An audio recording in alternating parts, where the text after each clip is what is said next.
Today, we're going over branding consistency across platforms, the role of graphic design specifically. My name is Greg. I'm with Original 72 Creative, and our co host today, Arena Little at Little Works Indie Media. and I perfected my intro. There we go. Yeah, it was so succinct. I didn't even quite know what to do. All right, let's jump into it because we actually have a huge list and we might actually need to turn this into a video. Possibly. Yeah, exactly. So, our topic, as you said, was brand consistency. And if you don't mind, can I just really sort of like define brand for people and how we're actually talking about only one aspect of it, because I think it's really important, especially for the business owners, to really get a good grasp of what, when someone says you're branding, they actually mean. So typically, Absolutely. great. So typically, we're talking about the graphics today. So that's going to be, and the visuals. Actually, that's not even true. We're talking about the visual branding, and that generally includes typography, logos, things like that. And and what branding I really want everyone to understand is that branding and brand should actually be infused throughout your entire business systems. So, one guy that I used to know used to talk about how it was what was said about your company when you're not in the room. And it's actually what when you're not in the room and when you are in the room. So, it usually filters the voice and all of the scripting and how you say things and what you say, all of that, it needs to be infused with your brand, your brand personality, and right down to how do people talk to you on the customer service. That's all to do with branding. So if you're hitting all of the points in your visuals, but you're having issues with customer retention, then you sometimes one of the best places to start to look is how is your brand being represented in your day-to-day interactions with those clients and all the touch points that they have there. So it'll be, what is your refund policy? How do you deal with conflict? How do you deal with support? All of those things are going to say something about your company to the person who's experiencing your company from that aspect. All right, I think that's sort of covers what I wanted to say. Do you think I caught that, Greg, or do you want to add anything to that? Um, No, it was good. And again, that was basically just a quick overview of branding. And like you said at the top, you wanted to make that explanation because we're today's topic is more about the graphic design aspect of your brand, but we wanted to make sure that you got the message out there of, the complete branding aspect and what it entails, even though we're only going through, graphic stuff today. But I Yeah. think one of the things you said leads me into an initial topic of um, furthering what is design in branding. And basically, uh, if you think of any graphic material you put out, whether it be your logo or even print material like brochures, whatever it is, even your website, all of these things, um, the what it looks like is the graphical portion of your brand, and the reason why it's so important is because the brand represents your business, and you want to have that consistency across anywhere you have touch points, whether it be online, offline, in store, whatever it is. You want that cohesive look so you're building a recognizable aspect of what your business represents. So when people see things, they're instantly familiar with who you are, like just by looking at it. And it doesn't even need to say anything. It could just be colors and iconography, anything like that. But anything you build for your business, consistently using that will eventually build brand recognition to who you are. And then we'll obviously later on probably get into the how it makes you feel and things like that. That's part of branding as well. But I just wanted to get that out there initially as well.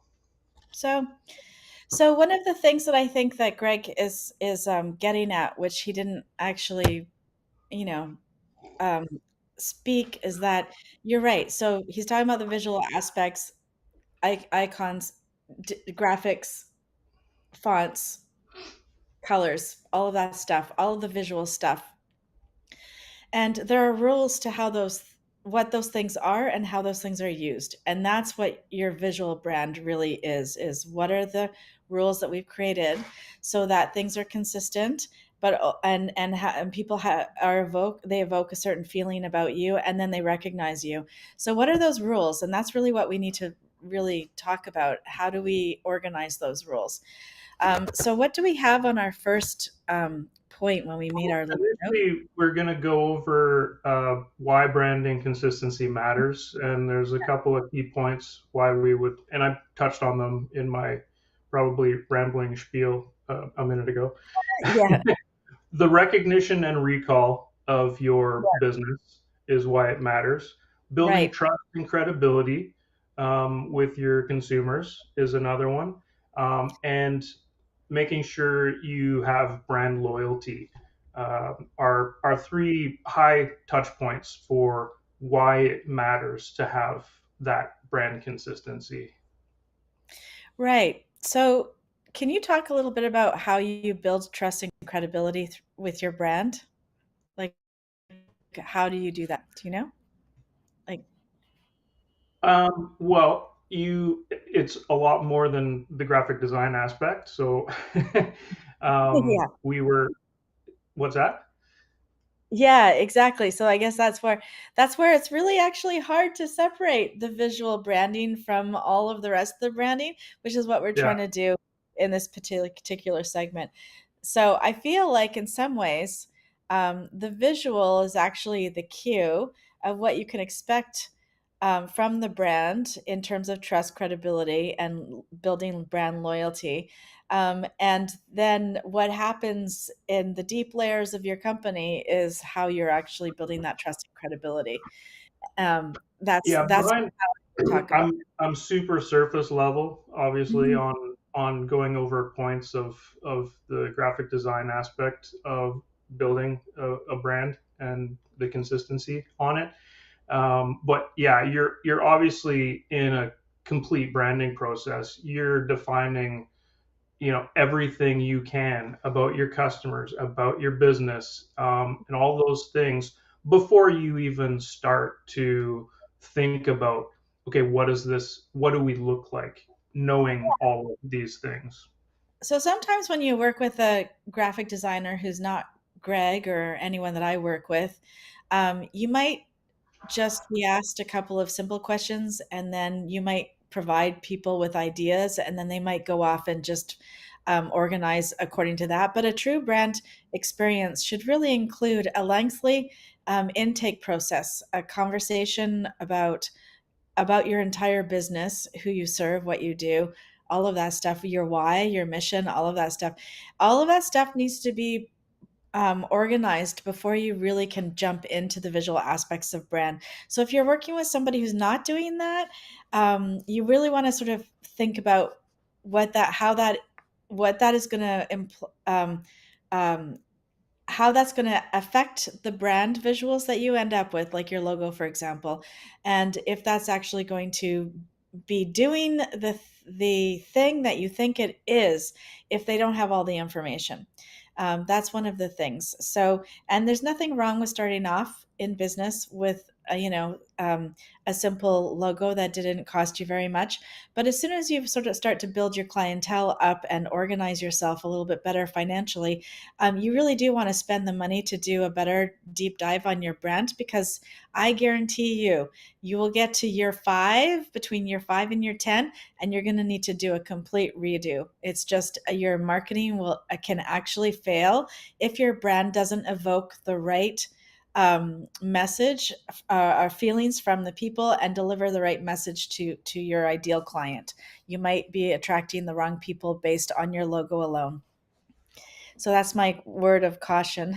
I do have to, since we're talking about logo in our next quick segment, we'll talk about the different elements which we've already touched on, but we'll just go over it quickly. But you mentioned logo, and I have a story where I saw this branding guy's TikTok video about how he was excited that he had been in business for 15 years, and he was going through all the iterations of his own logo for his business, and there was Yeah. like 14 different logos over across his 15 Oh, years. that's a lot. Were they And I was iterations? like, They're totally different.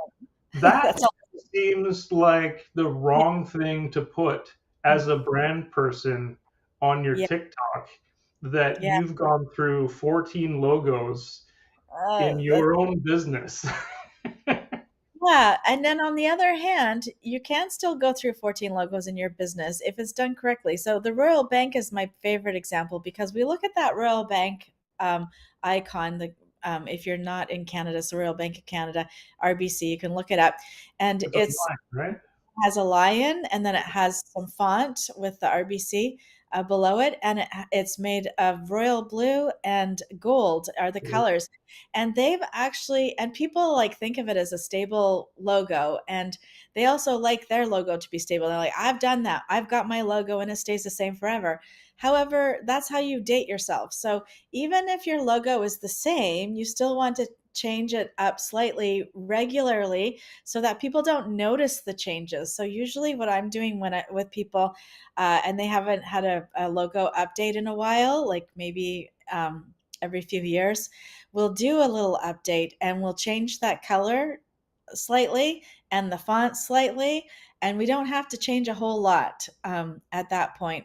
But the Royal Bank has done it very, very well. So you can actually go and take a look if you search them. I think it's even on a website page where the differences are there, or maybe I'm thinking of my presentation.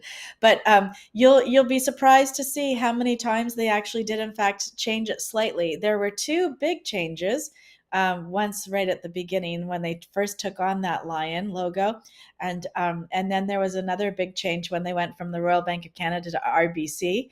But other than that, it's just been slight shifts of font, color, and a little bit of changing on the lion's head. You know how much the illustration itself changes, but not Sometimes enough. to simplify it or Yeah, simplify the exactly. line graphic. Yeah. Yeah, It's a exactly. good example of how recognition works, because if the changes are so subtle and you Yeah. can still instantly recognize this as Royal Bank, which you can, that Mhm. shows, how powerful that recognition that you build Yeah. with your branding will work. Yeah, so branding remains the same, but the elements within can change slightly and should evolve because the last thing you want, and really, if you're a bank, usually you're not choosing um, um, trendy fonts like the new fonts. You're choosing very stable classic fonts. But for example, if you have some new font that's in your logo at the moment, and then there was that one font that was really tall and sort of looked hand drawn for a while. It came out maybe about 10 years ago, and everybody was using it in their marketing, and then all of a sudden it stopped, and it's like you don't want that kind of font. That's a trend. So and you want to update your colors. So, for example, if we're using, I'm just using forest green with the client right now, and the forest green that we wanted to pick one that was actually current rather than the 1980s forest green that was really big, because that immediately dates people and makes people think about vintage things. So you really want to be on top of who's choosing your colors. Like, don't choose the colors for your designer. You can give them color selections of things of areas that you like, but let them choose the exact color. color. We're actually changing the font color, the complementary colors for another client. Showed them yesterday, and they're quite different in my to my eye. And the first thing that she said is, "Oh yeah, those are approved because I can't even tell the difference between those colors." And yet, to me, there were some drastic, the brightness, intensity of one color was quite different, and then another color was completely different, and then the black was more subtle. So it can be that way. So just be open to your design professional. It really depends also on how it's presented, because it's true that you could have two colors that look quite different when they're next to each other or on the same page. But if you look at them separately, one at a Yeah, time, you might not even notice, right? It's one absolutely. of those illusion things in Totally. graphic design where you could have multiple colors in use, but they Yeah, look almost the same. Or true. one look off because it's next to black or it's on white. It looks completely different from that exact same color on the reverse background, right? So there's tricks that the eye plays. So I always present those, and I'm sure you will do this all the time. Is present the colors together so that Yeah, the client that's can exactly see what the we did. differences between them. Oh yeah, except for in this example that I give you, the swatchers were right next to each other, Oh, and really? said, "Oh yeah, I don't see a difference." And I'm like, Uh, "Okay, cool, it's approved. Let's move on." it must have And been pretty subtle. no, well, not No, to my eye. No, I if I showed it to you, I think you'll definitely agree with me that it's not subtle. they may have been indifferent to it as well. Like It's they'll possible. just be blind to it because they really don't care Well, um, I as honestly, much. yeah, I used to think that, but I actually don't think that anymore. So, I really do think that people are taught to see differently. So, when you go into detail-oriented careers, I started off in jewelry, so I can actually see things that are really tiny all the time, and other people don't see it. And even when I used to give directions to other people, I would actually draw the little holes on the spot, and they would put the holes in a completely different spot. They just didn't actually see very well. And when I work with some developers and I present designs and to them, and they hand me back the draft development, and there are differences, and I'm like, how did you miss that these are all caps and the design is not? Like, these are the things that I think people some learn to see when they're in particular fields, but not everybody, and you can't really always teach that. But anyways, that's a whole One other of the things I'm gonna get on, because I'm gonna blow through a couple of sections because I want to get further down to something more meaty, which I think you'll like more. But I just wanted to reiterate the power of looking at something and not noticing things as it, like, other than color. The 7-Eleven logo, the N in seven is lowercase. All thing. other letters are uppercase. And Yeah. even I didn't notice this until it was pointed out, like on some Instagram video or something like that. And I was like, oh my God, I never noticed that. Yeah. Yeah, and then I was looking at quotations, single quotations around a logo the other day, and it didn't look right to me. And then finally, I figured out that it's not a quotation that they had at the beginning, and it wasn't meant to be a quotation. Although, sort of it is like conceptually, but not clearly. It was actually a comma that they had pushed up to the top, so it Hmm. was the wrong direction for quotations, Hmm. and the other one, so it was supposed to look like it was for Indeed. No, it's not for Indeed. Glass Like door. Glassdoor. So it's actually supposed to be a G and a D. The quotations look like a G and a D, and the designer pointed. See, once you know about it, you're like, okay, but Oh, makes sense. I, But I still feel while there is meaning behind it, it just looks wrong. I was asked my opinion, and paused and said, I'll come back to you next week because I wasn't feeling very well that day. And so everything was a little on the negative side. I'm going to look at it again and see how I feel about it next week. So I'll let you know.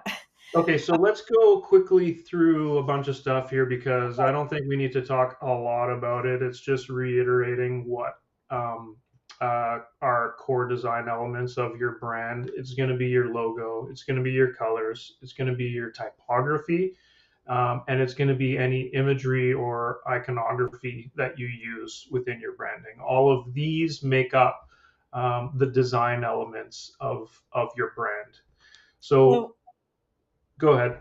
we want to talk about like the one thing that always confuses my clients is the typography part of it. So that's your fonts, in case you don't know. Yes. And so they'll tell me that their typography is organized, but what they mean is that they've got their typography within their logo organized. But when I talk about typography, I'm usually talking also about accompanying. What do they call that? What's the word I'm looking for? Oh, I can't believe I can't remember the word. So not what's in your logo, but the one that goes with it that becomes your body content and Your your body title. Yeah. text, yeah. Sorry, what did you Yeah, your say? body text or Body text and headline or H tags or um, yeah.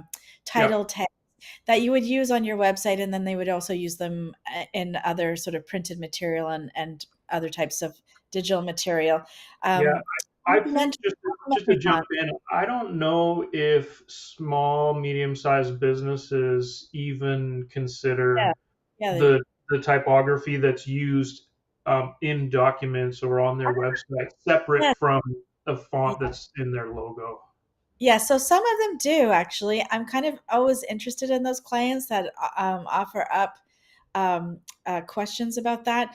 Mhm. I love it when I get documents that are in Google Drive and somebody has organized their brand fonts within that space, or the other place is in emails.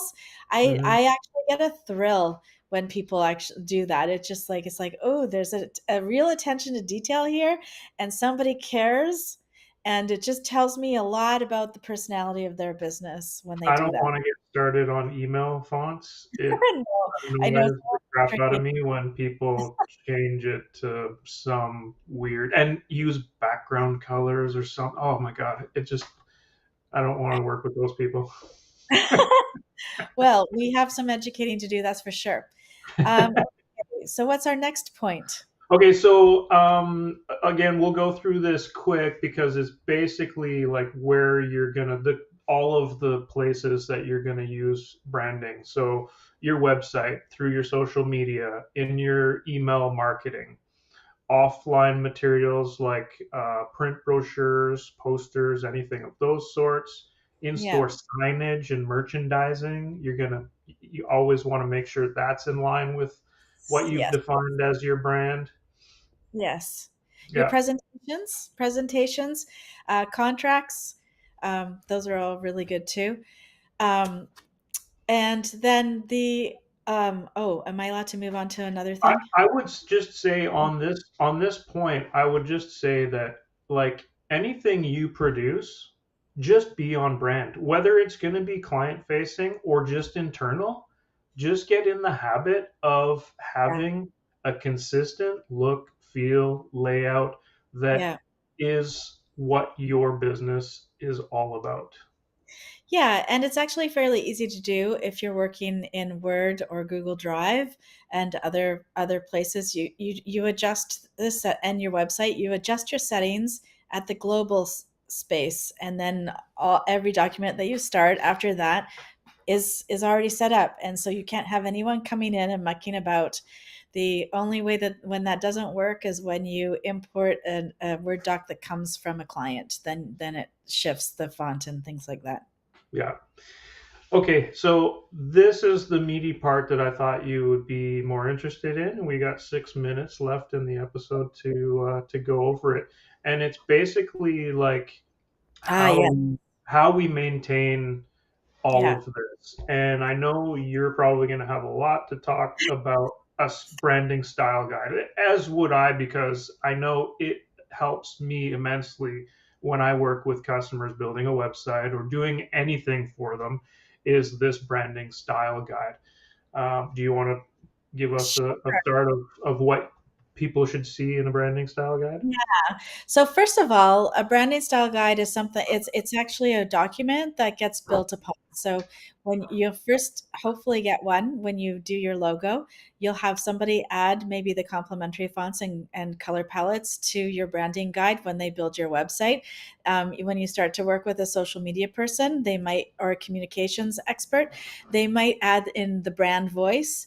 And you want to include, basically, it's your Bible, your brand Bible, and it's where you have all of the rules on how people should be discussing you, how they use the logo, all of that stuff, so that there is consistency. And the idea is that if you're siloing your marketing, for example, and you're working with me for something and Greg for something else, you're going to hand off that branding guide to each of us when we start our project. So we'll refer to that and make sure that we are either A, following it, B, adding to it with approval. You know, you always need to approve brand changes, and making sure that it's updated. And I usually review my brand guide annually to make sure that that nothing has changed. For example, with my software company, they have a whole bunch of software logos that go with theirs, and they get obsolete, and then the logo needs to come out of the brand guide, for example.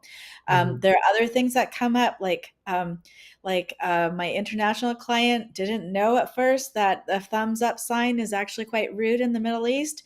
So all of a sudden we had to go through the entire website and make sure no blog articles had the thumbs up sign. We put it in the style guide, no photos with a thumbs up, you know?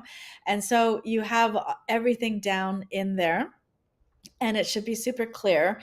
And if you have any questions about your brand guide, usually the person to ask is the person who added it. So your designer or professional who added that piece, make sure that you understand everything in your brand guide, so that when you're approving things, you're looking at your brand guide too, so that you know, oh, the body copy is supposed to be this font. And sometimes what will happen is if your complementary fonts were organized on Adobe, you're not going to get the exact same one on a Google. So you need to establish the Google font equivalent, and then you need to add that to your brand guide. So it's your rule book, it's your playbook, and I oh, refer to it as your brand DNA, oh, that's a good one. your visual DNA Right. is and it gets so granular. It can get so granular. I've seen Yeah. simpler ones where it's just like this is the logo, these are the colors, these are the hex values, the CMYK values. This is Yeah. your font name and suggested sizes you use. You could be very simple, but the Yeah. more detailed you get, the better. And that's where you just get down to the DNA of your brand. And so anybody that has this document will know exactly the rules around how they can either complement your brand in their material, or if you're having a designer build you more stuff, they won't have questions for your team about, how do you use your logo? How do what fonts go together? Like all of these things. Yeah. So Yeah. So that's my brand guide. I'm very passionate about brand guides, and I'm very passionate about having that information there. And when we add anything to a client's brand guide, we deliver the brand guide with the client, with the material, the deliverables in the end. mhm. And then to finalize our topic today with the minute left, there is a digital asset management.